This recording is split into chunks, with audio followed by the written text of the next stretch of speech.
नमस्कार दर्शकों, आप सभी का बहुत बहुत स्वागत है। आप सभी देख रहे हैं कि लाइव हिमाचल। मेरा नाम है कमलेश ठाकुर। सरकार कहती है पैसे नहीं है, इसलिए इलाज महंगा कर दिया गया, भत्ते बंद कर दिए गए और भविष्य में योजनाओं में कटौती कर दी जाएगी। प्रदेश में नई भर्तियां नहीं होंगी। आरडीजी के बंद होने के बाद प्रदेश में अब वित्तीय संकट है। लेकिन दर्शकों, आज जो खबर हम आपको दिखाने जा रहे हैं उसके बाद आपकी आंखें भी खुल जाएगी। और ये जो सरकार ने पूरे प्रदेश में इस समय माहौल बनाया हुआ है कि पैसा नहीं है, इस नैरेटिव की भी पोल खुलने वाली है। आज अमर उजाला में छपी खबर के अनुसार आज ये खबर छपी है कि सरकार द्वारा अपने मंत्रियों और विधायकों का वेतन 24% बढ़ा दिया गया। जरा सोचिए, सरकार के पास पैसा नहीं है तो मंत्रियों और विधायकों का वेतन 24% कैसे बढ़ा दिया गया। यही नहीं, यही तक नहीं सीमित है सरकार, इसके अलावा निगम और बोर्डों के अध्यक्षों का वेतन भी 5 गुना बढ़ा दिया गया। यानी कि अगर कोई 10,000 रुपये ले रहा था तो उसका वेतन कर दिया गया 60,000 रुपये। और इसके अलावा अपने राजनीतिक सलाहकारों के ऊपर, सरकार के जो सलाहकार है उनके ऊपर भी लाखों रुपए खर्च कर दिए गए। ये तो वही बात हो गई कि उल्टा चोर कोतवाल को डांटे। आप सिस्टम को समझिए। मंत्री विधायकों का वेतन 24% बढ़ा, निगम के अध्यक्षों का वेतन बढ़ा। और शर्म की बात यह है कि जब वित्त विभाग द्वारा पिछले दिनों वित्तीय हालत को लेकर प्रेस ब्रीफिंग की गई तो उसमें इन खर्चों का जिक्र भी नहीं किया गया।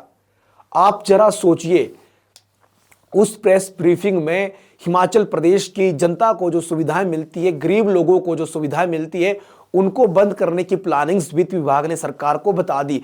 तरह तरह के सजेशन सरकार को दे दिए। लेकिन ये जो करोड़ों रुपए बेफिजूल में खर्च हो रहा है, इनको बंद करने के लिए उस प्रेस ब्रीफिंग में जिक्र भी नहीं किया गया। हालांकि उसमें उन योजनाओं का जिक्र जरूर किया गया जो बात मैंने आपको पहले बताई, जो आम आदमी को मिल रही थी। उसमें हिमकेयर योजना को बंद करने की बात की गई, उसमें जो बुढ़ापा पेंशन मिलती है उसको बंद करने की बात की गई। लेकिन एक बार इसके बारे में जिक्र नहीं किया। लेकिन अब सबसे बड़ा प्रश्न हिमाचल प्रदेश की जनता भी सरकार से ये पूछ रही है कि क्या ये आर्थिक संकट सिर्फ जनता के लिए है? क्या ये तंगी सिर्फ कर्मचारियों, मरीजों और बेरोजगारों के लिए है? क्योंकि अपने खर्चों पर तो एक बार भी कटौती का जिक्र नहीं हुआ, एक बार भी नहीं। और अब ये लड़ाई जनता बनाम सत्ता की हो चुकी है। आइए जरा तुलना करते हैं कि क्या क्या हुआ। हिमाचल प्रदेश का सबसे बड़ा अस्पताल आईजीएमसी में इलाज महंगा हो गया। प्रदेश में इस समय भर्तियां रुकी हुई है, नौकरियां अब ठेकेदारों के पास चली गई, सब्सिडी में कटौती करने की कगार पर सरकार है। लेकिन मंत्रियों और विधायकों का वेतन बढ़ा दिया गया और निगमों और बोर्डों के जो सदस्य थे उनकी सैलरियां भी बढ़ा दी गई। चलिए दर्शकों, अब समझते हैं कि ये माजरा यहीं पर खत्म नहीं होता है। लेकिन सबसे बड़ा प्रश्न है कि नैतिकता का जो सवाल है वो ये खड़ा हो उठता है कि जब घर में तंगी होती है तो सबसे पहले परिवार का मुखिया अपने बच्चों की ज़रूरतें पूरी करता है। लेकिन यहाँ तो मामला कुछ और ही है। बच्चों की किताबें महंगी, इलाज महंगा, रोजगार तो दूर की बात हो गई।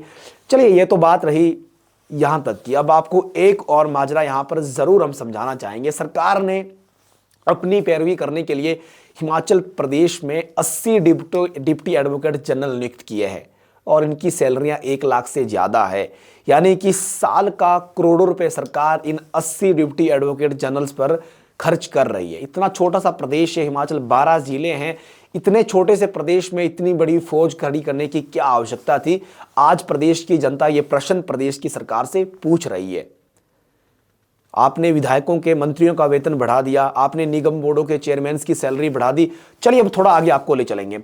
सरकार ने राजनीतिक सलाहकार नियुक्त किए हैं और इन सलाहकारों के वेतन की अगर बात की जाए तो 2.5 लाख सैलरी मिलती है। इसके अलावा सरकारी भत्ते, इसके अलावा रहने के लिए घर, आने जाने के लिए गाड़ी और सालों का करोड़ों रुपए इसके ऊपर भी खर्च किया जा रहा है। ये इस समय हिमाचल प्रदेश की हालत है। और जब सरकार से पूछा जाता है कि प्रदेश का विकास क्यों नहीं हो रहा है तो उत्तर मिलता है प्रदेश में इस समय वित्तीय संकट है। तो क्या यह संकट सिर्फ आम जनता के लिए है? तो क्या यह संकट सिर्फ प्रदेश के उन लोगों के लिए है जिन लोगों को सरकार से बहुत सारी उम्मीदें हैं? चलिए, ये तो बात रही पक्ष की। अब बात करेंगे विपक्ष की। वैसे विपक्ष तरह तरह के मुद्दे लेकर आता है और तरह तरह के मुद्दों पर सरकार का विरोध करता है। मुर्गा कांड हुआ, उसको लेकर विपक्ष ने खूब नारेबाजी करी। जब वो समोसे वाला कांड हुआ जिसकी सीआईडी जांच बिठाई गई, उसके ऊपर भी विपक्ष ने खूब नारेबाजी करी। लेकिन जब विधायकों का वेतन 24% बढ़ाया गया, निगमों बोर्डों के चेयरमैन की सैलरियां बढ़ाई गई, इसके खिलाफ विपक्ष के किसी नेता ने भी एक शब्द नहीं बोला।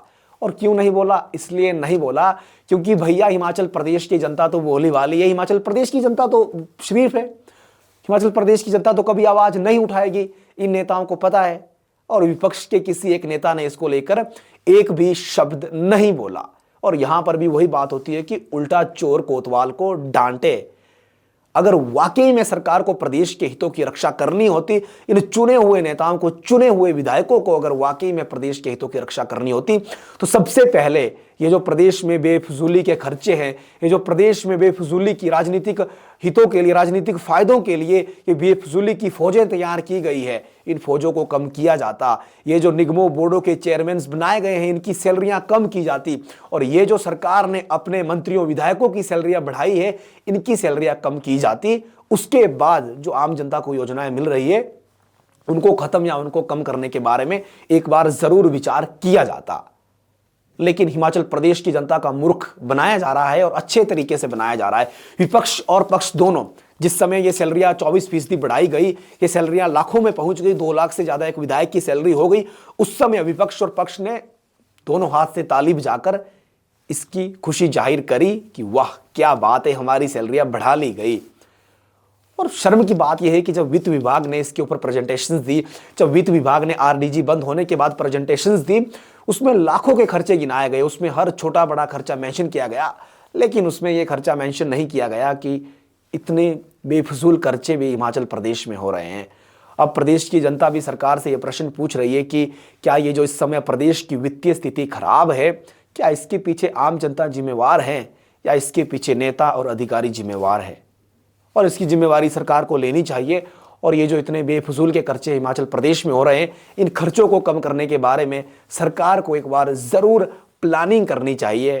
तब जाकर हिमाचल प्रदेश का वाकई में विकास होगा, ना कि आम जनता को जो योजनाएं मिल रही है, गरीब लोगों को जो योजनाएं मिल रही है, उन योजनाओं को बंद किया जाए। उसके अलावा ये जो करोड़ों अरबों रुपए के बेफजूली के खर्चे हो रहे हैं, इन खर्चों को अगर कम किया जाएगा, तभी हिमाचल प्रदेश इस आर्थिक संकट से बाहर निकलेगा। आप सभी दर्शकों की इसको लेकर क्या राय है, जरूर आप सभी हमें कमेंट्स के माध्यम से लिखकर भेजें। मेरा नाम है कमलेश ठाकुर।